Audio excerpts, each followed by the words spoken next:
अरे विधायक जी लोग भैया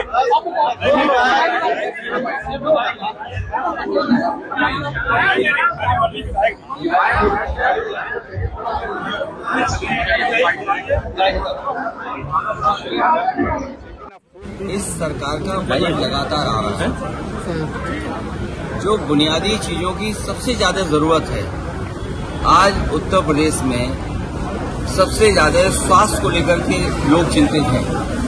अगर कोई बीमार हो जा रहा है तो सही समय पर सही दवाई का और इलाज का इंतजाम सरकार नहीं करा पा रही है, और कैंसर जैसी गंभीर बीमारी का भी इलाज के लिए लोगों को न जाने कहां जाना पड़ता है।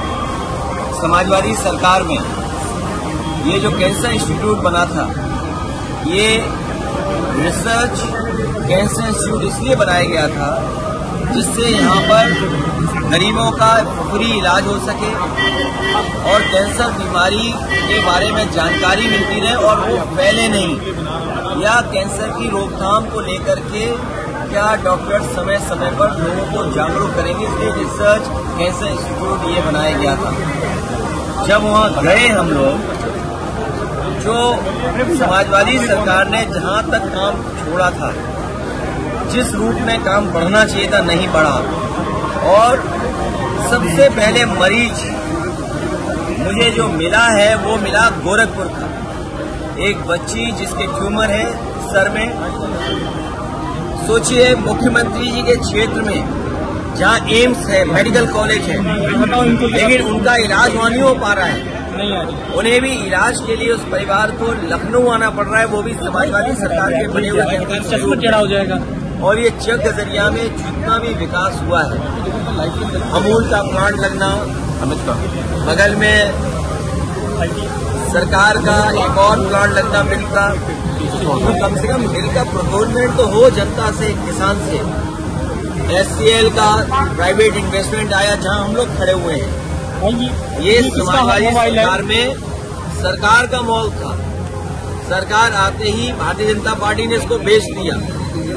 तो कम से कम हम लोगों को दिखाने को तो चीजें हैं जो समाजवादियों ने काम किया है। आगे देख लो, पीछे देख लो, हर तरफ बिल्डिंग देखने को मिलती है। ये भारतीय जनता पार्टी के लोग कोई चीज बना नहीं सकते हैं, ये केवल बिगाड़ सकते हैं। हाथ में कोई चीज दे दो, सब बिगड़ सकती है। मिस मैनेजमेंट की अगर कोई सबसे बड़ी स्टोरी बनेगी, मुझे याद है 2013 में उस समय जो कुंभ हुआ था, हार्वर्ड यूनिवर्सिटी के डिपार्टमेंट ने स्टडी कर करके जो रिपोर्ट तैयार की थी, वो रिपोर्ट आज भी डॉक्यूमेंटेड है।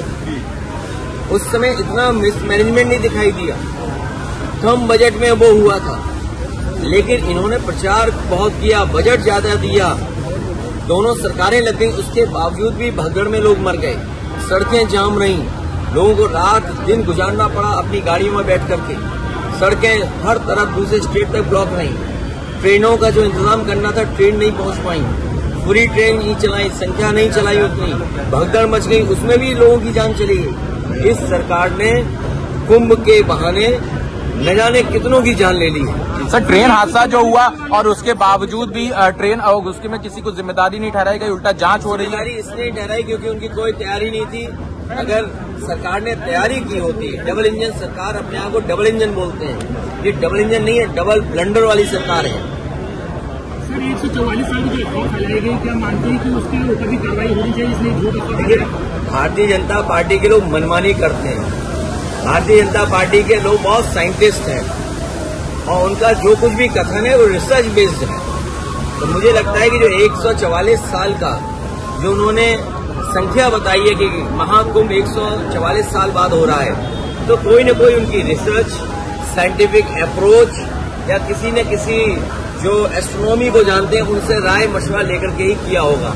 इसमें कुछ न कुछ तो सच्चाई होगी, इसीलिए सरकार 144 साल बना रही है। लेकिन एक चीज याद रखिए, भारतीय जनता पार्टी के लोग, चाहे वो कोई कल्चरल फंक्शन हो, कोई स्पोर्ट्स का फंक्शन हो, कोई ट्रेडिशनल फंक्शन हो, कोई रिलीजियस फंक्शन हो, उसको राजनीति में मिला देते हैं, राजनीतिकरण कर देते हैं। और कुंभ के आयोजन को इस तरीके से इवेंट बनाया कि पहले कभी कुंभ ही नहीं होता था। ये कुंभ अगर किसी ने शुरू किया तो भारतीय जनता पार्टी ने शुरू किया। सर उनके बारे में हम कुछ नहीं कहना चाहते हैं। कुंभ की तस्वीरें, कुंभ का आने जाने में लोग देखा था, या हम लोग यहाँ जितने खड़े गए इकट्ठे नहीं है सब हिंदू, उनकी चर्चा मत। सर, फॉरेन पॉलिसी, क्योंकि आज जरूरी है कि लोगों का इलाज सही समय पर मिले, लोगों को नौकरी रोजगार मिले। अगर हम इस मॉल के नीचे खड़े हैं, इस मॉल के अंदर खड़े हैं, तो न केवल शोरूम है, यहाँ बिजनेस हो रहा है, बल्कि न जाने कितने लोगों को नौकरी जॉब मिले होंगे। SCL बगल में है, कई हजार लोगों को, बच्चों को प्रोफेशनल अच्छे जॉब मिले हैं। कम से कम हम लोगों ने डिलीवरी बॉय नहीं बनाया, व्हाइट कॉलर जॉब SCL में दिया है। कैंसर इंस्टीट्यूट बनी है तो जॉब पा रहे हैं लोग। ये सामने आपको बिल्डिंग दिखा रही, जॉब पा रहे हैं वहाँ पर। आपका इकाना स्टेडियम है, कम से कम आप वर्ल्ड मैप पे तो दिखाई दे रहे हैं इकाना स्टेडियम के नाम पर। इन्होंने बस स्टेडियम का नाम बदल दिया, कैंसर इंस्टीट्यूट का नाम बदल दिया, यही इनका सबसे बड़ा। सर, फॉरेन पॉलिसीज की आप बात करते हैं, अमेरिका से जो तीसरा इमिग्रेंट्स का जो जहाज है उसको उसी तरह से भेजा गया, उसमें कोई बदलाव नहीं हुआ जिस तरह से भेजा गया इनह्यूमन तरीके से। देखिए, अमेरिका बहुत ताकतवर देश है, व्यापारिक दृष्टि से भी और अन्य तरीके से भी। ये सरकार की कमजोरी दिखाई दे रही है कि जब देश के प्रधानमंत्री गए उसके बावजूद भी अमेरिका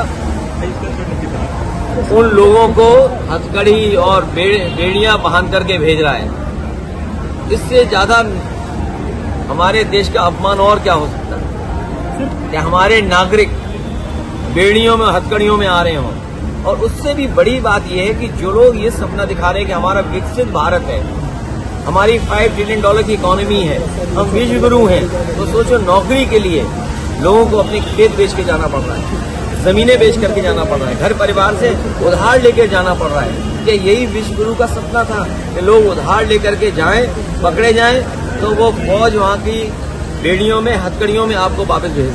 अब जो स्थिति है विश्व की सबसे बड़ी भारतीय जनता पार्टी, अब उसके पास दम नहीं है कि वो अपने दम पे सरकार बना ले। और जो NDA का कुंभा उन्होंने बटोरा है वो भानुमती का पिटारा है। कौन कहां से वो खींच के लाए हैं और कौन कब कहां लौट के चला जाएगा, अब इसका इंतजार करिए।